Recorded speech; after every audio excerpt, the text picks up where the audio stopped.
países colonizados surgiram historicamente como solução para suprir a escassez alheia, ou seja, para atender às demandas dos centros metropolitanos, constituindo-se como periferias do sistema capitalista. As cidades desses países tiveram sua origem na administração do sistema colonial, nas atividades comerciais e portuárias.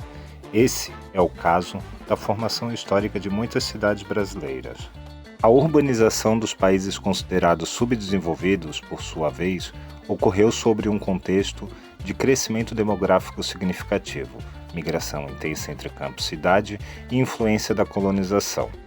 Por essa razão, as grandes cidades dos países subdesenvolvidos encontram-se localizadas em áreas periféricas e são moldadas pelas dinâmicas das atividades terciárias. O sistema urbano dessas cidades desenvolve-se e organiza-se em torno de dois subsistemas, o circuito superior e o circuito inferior. São estes dois circuitos que formam o próprio sistema urbano.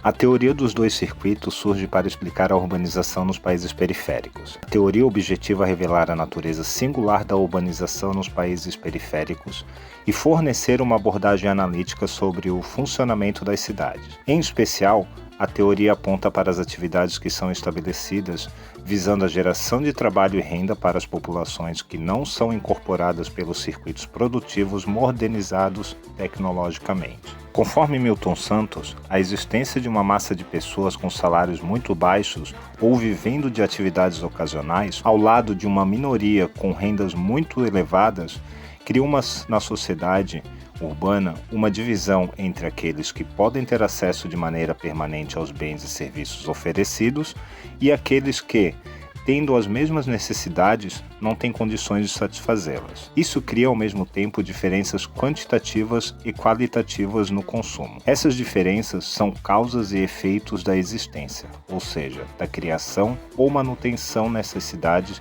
de dois circuitos de produção, distribuição e consumo de bens e serviços.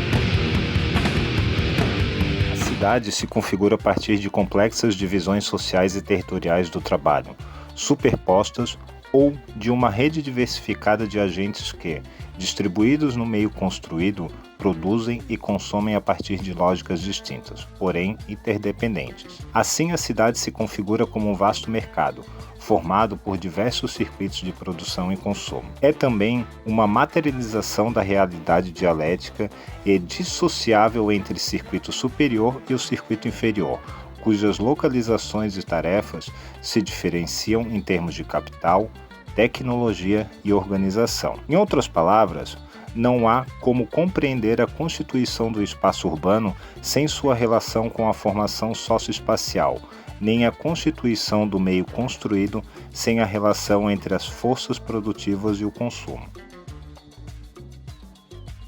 A existência de dois circuitos na economia das cidades é resultado de um grupo de fatores que, simplificadamente, denomina-se modernização tecnológica. As tendências da modernização contemporânea são controladas pelo poder da indústria em grande escala, geralmente representada por empresas multinacionais e oligopólios, e pelos peso esmagador que a própria tecnologia exerce, seja na esfera econômica, distribuição, comércio, sociedade, cultura, entre outros. O processo tecnológico dos últimos anos possibilitou a concentração econômica em áreas específicas, resultando na acumulação de atividades modernas em pontos ou regiões particulares, ao mesmo tempo que limitou, reduziu ou eliminou as possibilidades de atividades modernas em outras aglomerações. A disseminação da informação e o surgimento de novas formas de consumo constituem dois dos maiores elementos da explicação geográfica para os fenômenos de concentração e dispersão, que ditam os padrões de organização espacial na contemporaneidade. Cada circuito deve ser definido pelo conjunto de atividades em um determinado contexto e pelo setor populacional que está essencialmente ligado a ele para trabalhar e consumir. Portanto, sua definição não é rígida. A diferença fundamental entre as atividades do circuito superior e do circuito inferior está baseada nas disparidades do uso do capital, tecnologia e organização das atividades. Hoje em dia, é importante considerar a crescente interdependência dentre os lugares, as diferenças e desigualdades regionais, o uso de novas tecnologias pelo circuito inferior, a expansão do crédito e o consumo entre os menos favorecidos, bem como a avaliação dos circuitos espaciais de produção de acordo com o ramo da atividade econômica. Desigualdades técnicas e políticas entre os diferentes agentes e parcelas do meio construído revelam que a cidade atual é uma manifestação da economia oligopolizada e um meio para a oligopolização da economia. Essa dinâmica é um processo contínuo e dialético de redefinição das divisões territoriais do trabalho. Tal dinâmica não obedece a eventos de escala meramente urbana, mas à superposição de divisões territoriais do trabalho planetárias, nacionais, regionais e locais. É isso que permite a coexistência de mercados tão desiguais e segmentados e a sobrevivência no espaço urbano de camadas mais pobres. É justamente a desigualdade estrutural da cidade que permite a existência de dois circuitos da economia urbana. O circuito superior é um resultado direto da modernização e criatividades que objetivam o progresso tecnológico e o benefício de uma pequena parcela da população mundial. O inferior é também um resultado da modernização, mas se dá de forma indireta, na medida em que concerne aqueles que só parcialmente se beneficiam ou não se beneficiam do recente progresso tecnológico e suas vantagens. Ou seja, os dois circuitos têm a mesma origem, que é a modernização, o mesmo conjunto de causas a partir da modernização, e ambos estão interligados. Por isso, não pode ser considerados uma dualidade. O circuito inferior depende do circuito superior, assim como as atividades rurais tradicionais dependem das modernas, e esta em constante processo de transformação e adaptação às novas modernizações do sistema capitalista. O circuito inferior nasce e se desenvolve em resposta à insatisfação das demandas criadas pela economia hegemônica, como o desemprego estrutural, resultado das relações de exploração e desigualdade presentes na sociedade. As atividades de menor escala proporcionam a sobrevivência de determinados grupos sociais ao criar oportunidades de trabalho, geralmente caracterizadas por condições precárias, informalidade, ausência de proteção social e direitos e, ao mesmo tempo, que possibilitam o consumo de bens e serviços de menor valor agregado. Dessa forma, o circuito inferior está diretamente relacionado com as atividades de subsistência e sobrevivência, enquanto o circuito superior está associado às atividades de acumulação de capital. O circuito inferior aproveita os espaços urbanos mais deteriorados, pois os aluguéis são mais baixos. Além disso, para intensificar seu uso, o comércio do circuito inferior também é realizado durante a noite e madrugada. Dessa forma, o uso da cidade impõe novos ritmos à vida e às atividades econômicas, na qual cada atividade tem um lugar no espaço e um lugar no tempo. O fluxo do circuito superior está composto de negócios bancários por meio de créditos, empréstimos, financiamentos e assim por diante, comércio e indústria de exportação, indústria urbana moderna, como as empresas de software, hardware e TI que a gente tem no nosso mercado, comércios e serviços modernos, através da publicidade, do design e da propaganda, o comércio atacadista e transporte. Utilizam formas de fabricação que necessitam de capital intensivo e suas atividades são diferenciadas e impuras, que estão mais relacionadas com as indústrias, o comércio e os serviços modernos, as impuras, que por sua vez se relacionam com a indústria e o comércio de exportação, e as atividades mistas, que estão mais relacionadas com as vendas por atacado e transportes, por serem atividades que se ligam tanto ao circuito superior como ao circuito inferior. É diferente do circuito inferior, também são baseadas no crédito e dinheiro líquido, com a diferença de que se trata de uma larga porcentagem de crédito pessoal direto. Atividades do circuito superior manipulam grandes volumes de bens, apesar de também poderem ser limitadas, enquanto as do inferior, no comércio e fabricação, trabalham com pequenas quantidades. A própria noção de lucro é diferente em cada um dos circuitos. No superior, a manipulação do preço é afirmada em um lucro marginal a longo prazo, enquanto que no inferior é o curto prazo que conta. Isso porque a preocupação e a necessidade do trabalhador é com o agora, em sobreviver e assegurar a vida familiar, e não em acumular capital como no primeiro caso. É por isso que o lucro marginal por unidade no circuito inferior, apesar de a produção ser pequena, é maior que no superior, onde a produção ocorre em larga escala, mas o preço da unidade é menor. As atividades do circuito superior estão baseadas em anúncios, desfrutam de condições privilegiadas para captar e transmitir os sinais de mercado, que são utilizados para alterar os gostos, modificar o perfil da demanda e também introduzir a falsa necessidade de consumo. É totalmente diferente do circuito inferior, que não faz da propaganda seu maior difusor, pois o contato acontece direto com o cliente.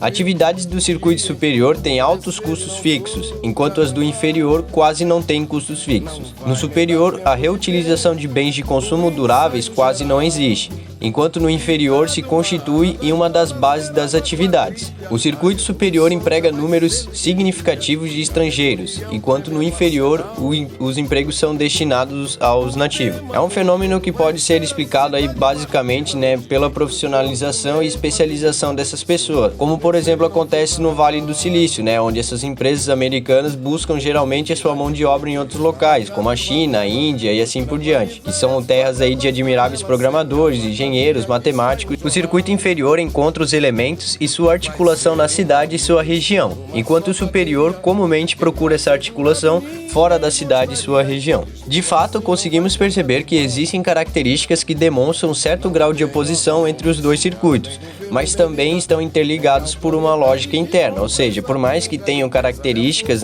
que diferenciam um circuito do outro, eles ainda assim estabelecem uma relação intimamente dependente, Então, para existir o circuito inferior, a gente necessita de um circuito superior e vice-versa. Cabe ainda destacar que o uso de novas tecnologias no circuito inferior não deve ser desprezado, pois se utiliza cada vez mais dessas para executar suas atividades, como o celular, a internet, o computador e outros. Ou seja, recria novas atividades a partir da assimilação dos novos objetos técnicos.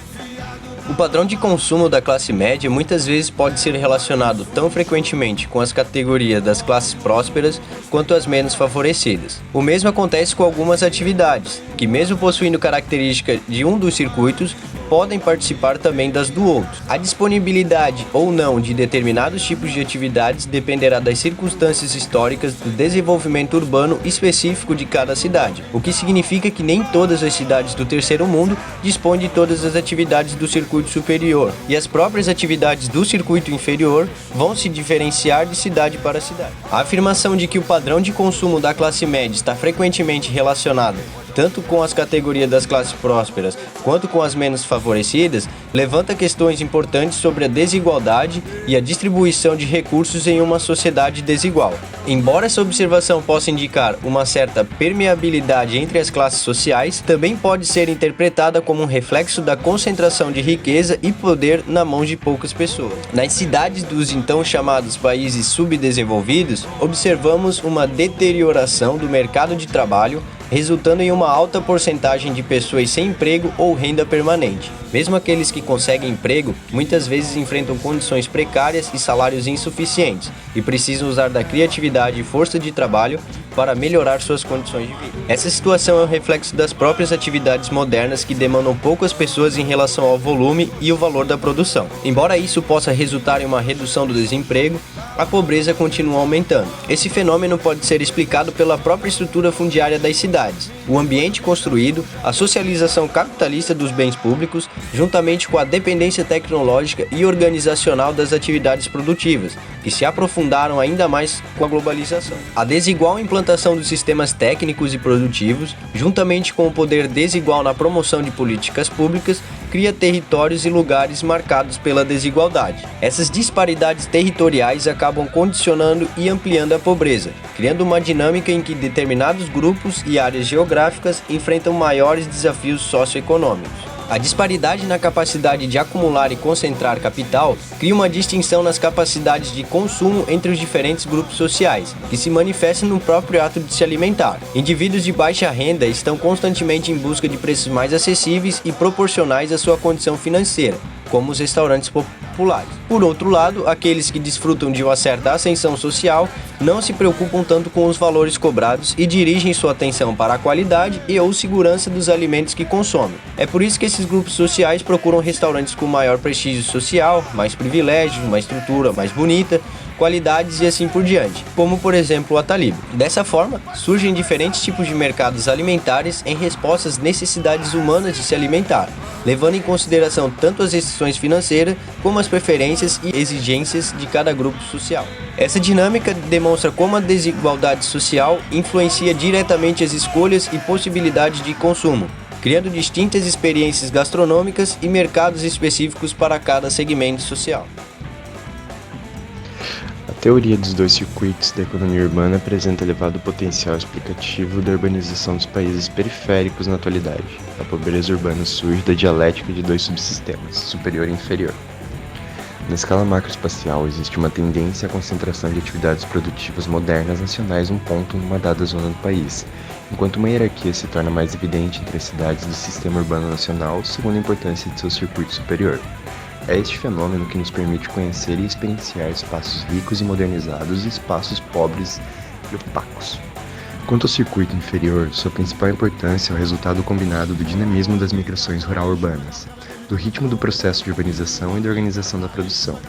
Pode-se admitir que as relações entre cada um dos dois sistemas de fluxo da economia urbana e a macro-organização do espaço são condicionadas pelas condições históricas gerais, sob as quais as modernas atividades têm penetrado no país com papel através do Estado enquanto intermediário privilegiado. Pegar caranguejo e conversar com o urubu. Pegar caranguejo e conversar com o urubu.